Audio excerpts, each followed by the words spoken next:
Shalom. Shalom, selamat pagi. Oke.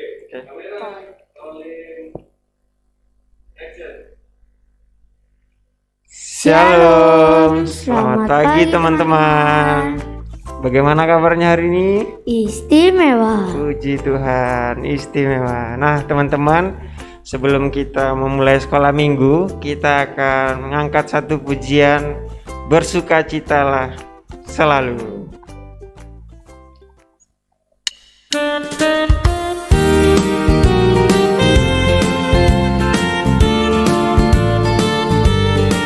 Kita nyanyi bareng-bareng ya teman-teman. Bersukacitalah selalu, tunjukkan wajah gembiramu. Lihat teman di kanan kiri dan di sekitarmu, berikan salam damai, karena kasih karunia serta pengampunannya diberi. Hiduplah dalam damai, seorang dengan yang lain, kehendak Tuhan bagimu.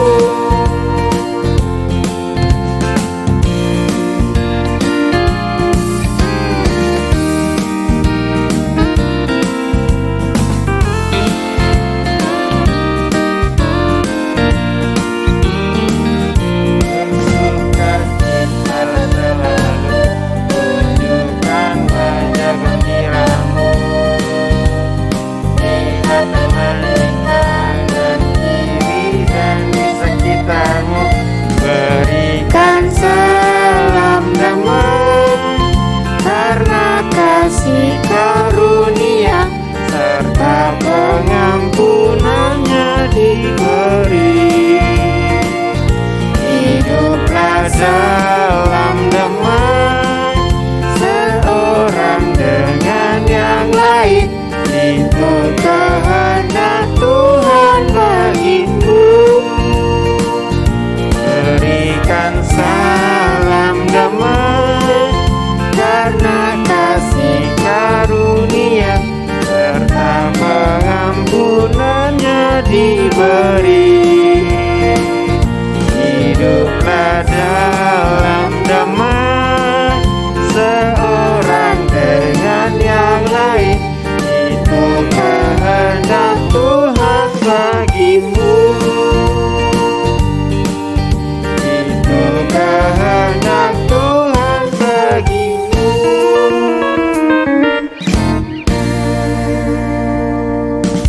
Nah, teman-teman, kita akan berdoa terlebih dahulu yang akan dipimpin oleh Kakak Jose.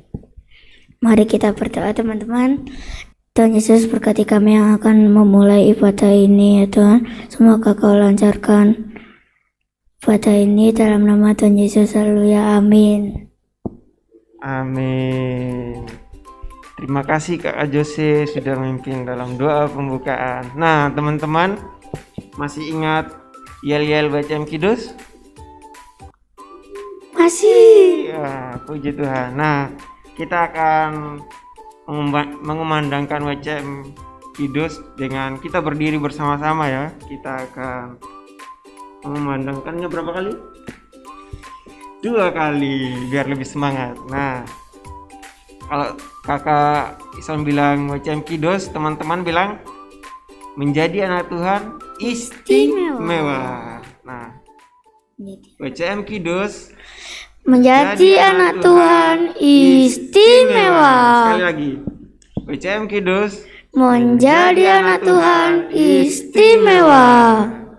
Puji Tuhan. Nah, teman-teman, sebelum kita mendengarkan kebenaran firman Tuhan yang disampaikan oleh Ibu Ayu, kita akan menaikkan satu pujian lagi, judulnya Beri Syukur. Nah,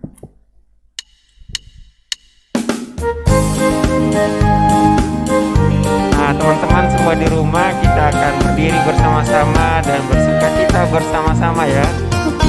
bersyukur, Bila syukur, bersyukur, susah ataupun senang bersyukur.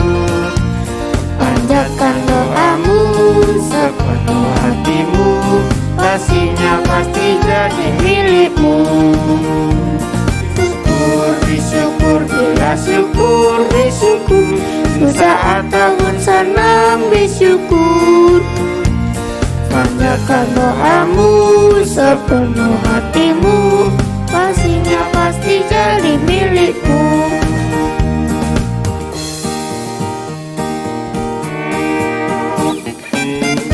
Bersyukur, bila syukur, bersyukur, susah ataupun senang bersyukur.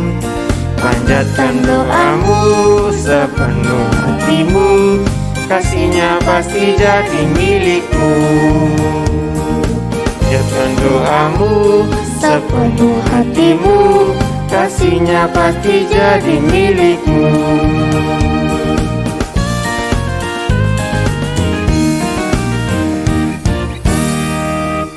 Nah, teman-teman, masih ada sukacita?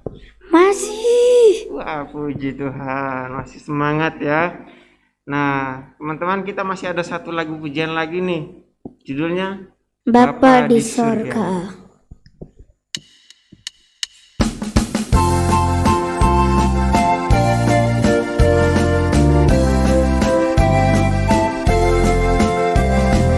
Bapa di sorga mengasihiku, aku senang dan mengucap syukur. Kabar gembira tentang kasih-Nya dapat ku baca dalam Alkitab. Kasih Tuhanku sungguh besar, sungguh besar, sungguh besar. Kasih Tuhanku sungguh besar, kasih-Nya padaku.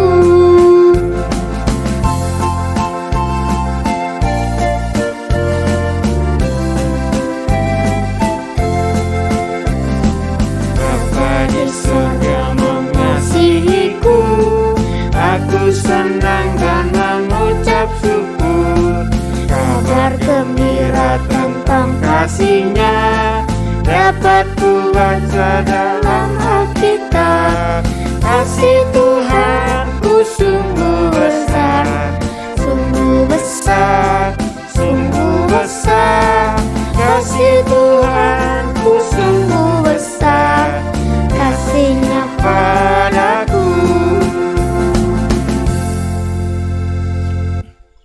Nah, teman-teman, kita akan mendengarkan firman Tuhan yang akan disampaikan oleh Ibu Ayu.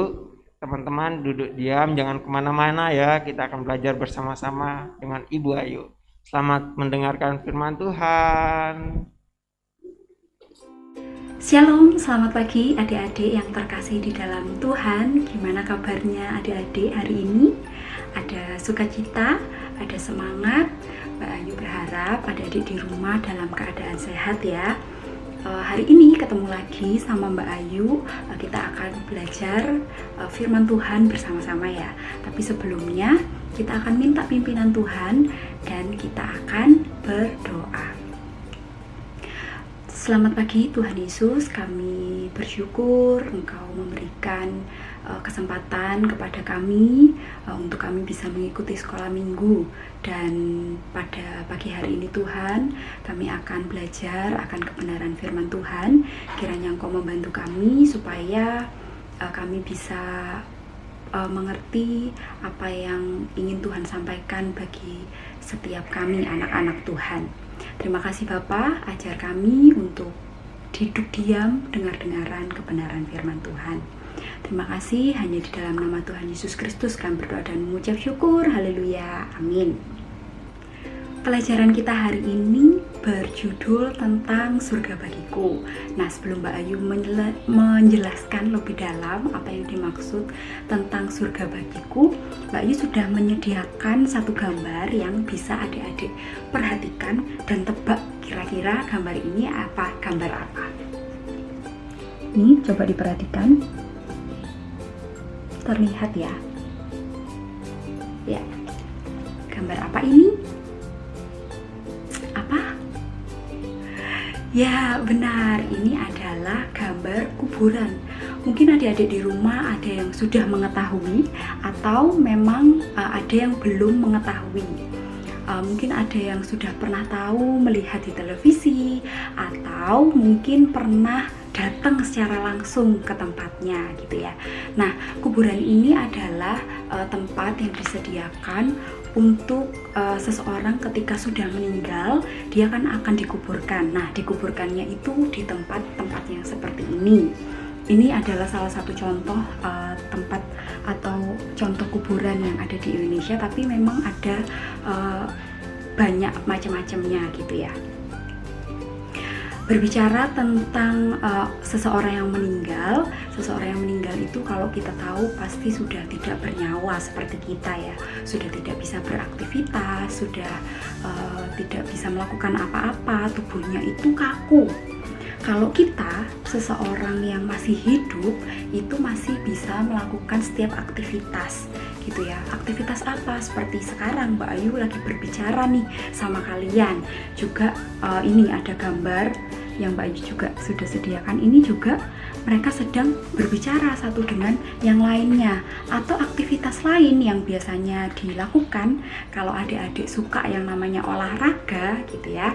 Nih, seperti bapak dan adik ini dia juga sedang melakukan aktivitas, yaitu olahraga, sedang lari gitu ya, entah lari pagi, sore gitu ya. Nah, tapi seseorang yang sudah meninggal itu dia sudah tidak bisa melakukan apa-apa karena tubuhnya sudah kaku dan tidak bernyawa gitu ya.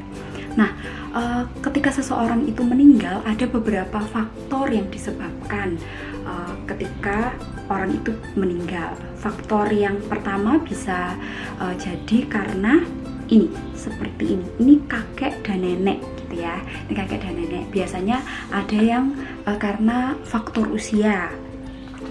Ada juga yang karena nih, apa coba? Ya, ini sakit. Jadi ada seseorang yang meninggal itu disebabkan karena sakit. Tapi ada juga nih yang lain. Ini ada mobil, ada sepeda motor, terus ada tulisan brak.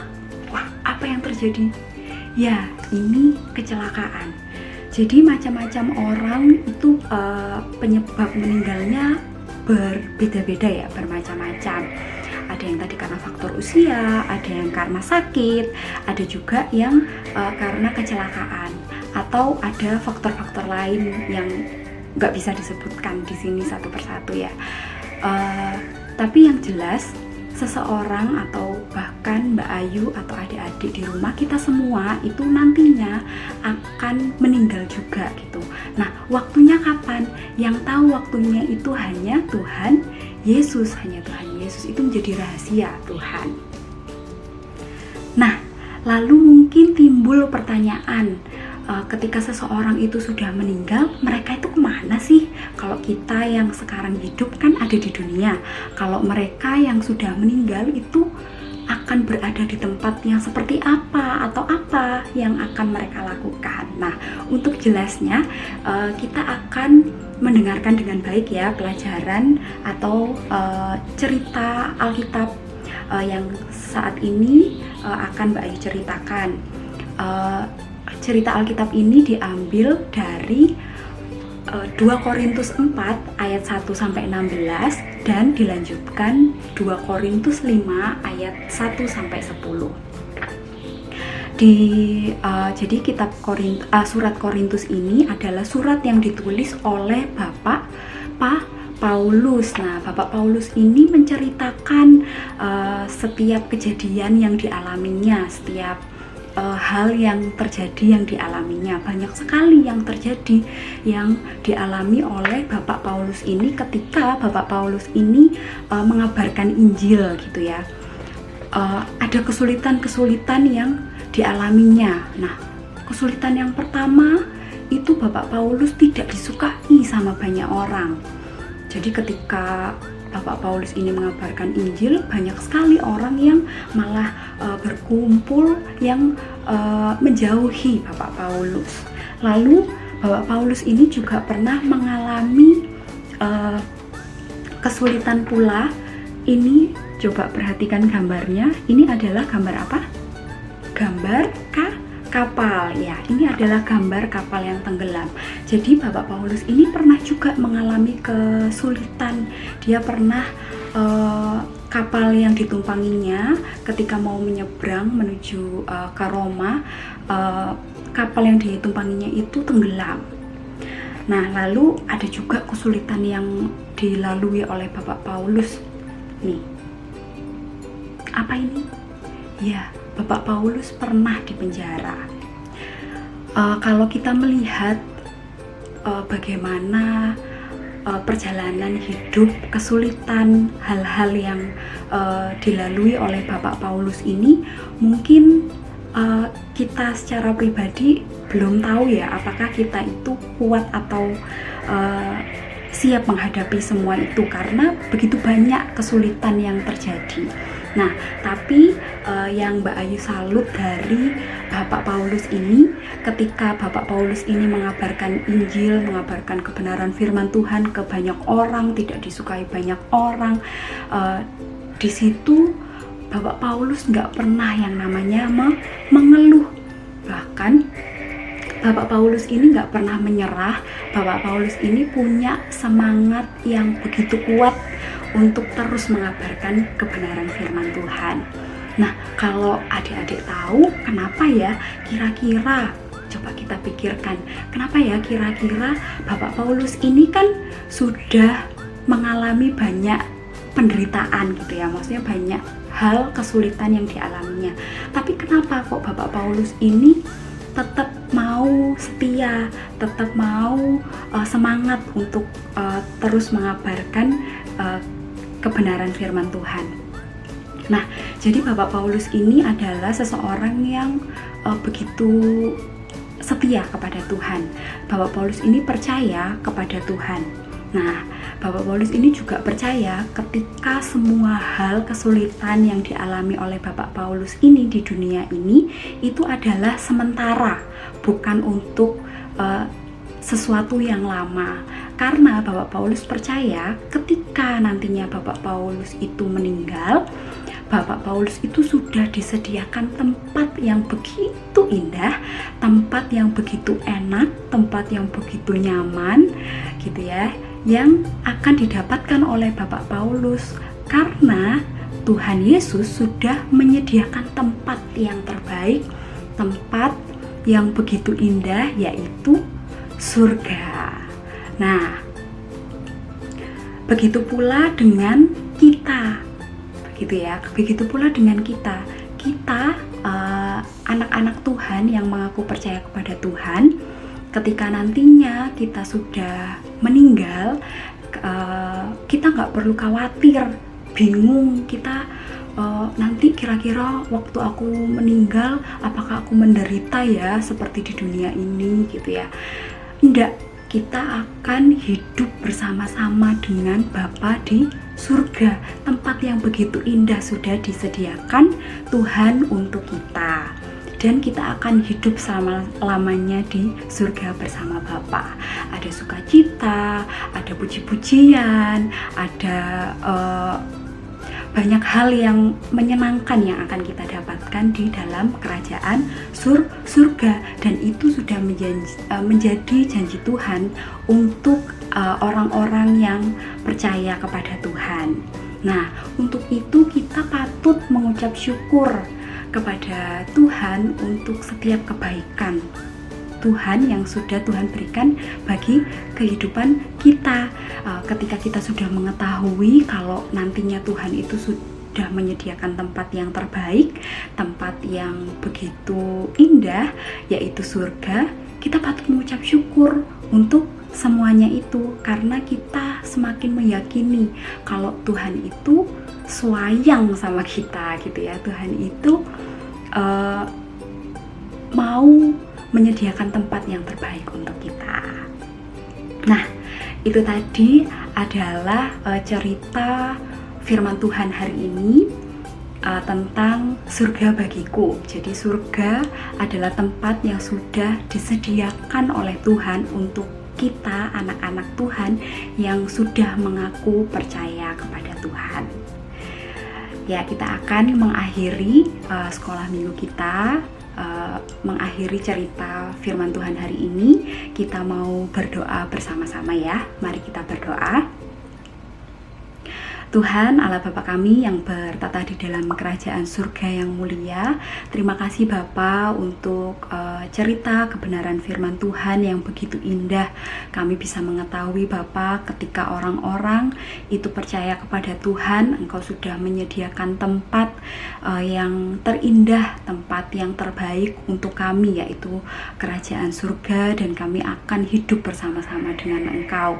Kami mengucap syukur Bapa untuk semuanya itu, dan saat ini kami akan mengakhiri cerita kebenaran firman Tuhan, dan kami akan melanjutkan setiap kegiatan kami dalam sekolah minggu. Kiranya Engkau tetap memberkati.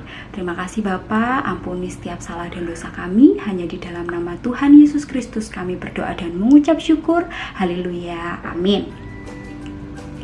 Ya, terima kasih ya adik-adik. Sampai ketemu lagi dalam sekolah minggu berikutnya. Terima kasih, Tuhan Yesus memberkati. Terima kasih Bu Ayu sudah menyampaikan firman Tuhan. Teman-teman masih semangat Kak?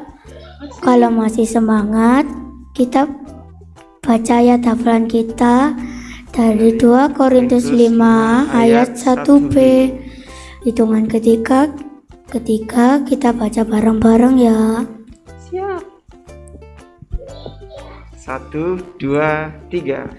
Allah telah menyediakan suatu tempat kediaman di surga bagi kita, suatu tempat kediaman yang kekal yang tidak dibuat oleh tangan manusia. Sekali lagi, Allah telah menyediakan suatu tempat kediaman di surga bagi kita, suatu tempat kediaman yang kekal yang tidak dibuat oleh tangan manusia. 2 Korintus 5 ayat 1b. Nah, teman-teman, kita sudah masuk dalam tahap akhir sekolah minggu kita, dan sebelum kita mengakhirinya, kita akan berdoa bersama-sama ya teman-teman. Mari kita berdoa.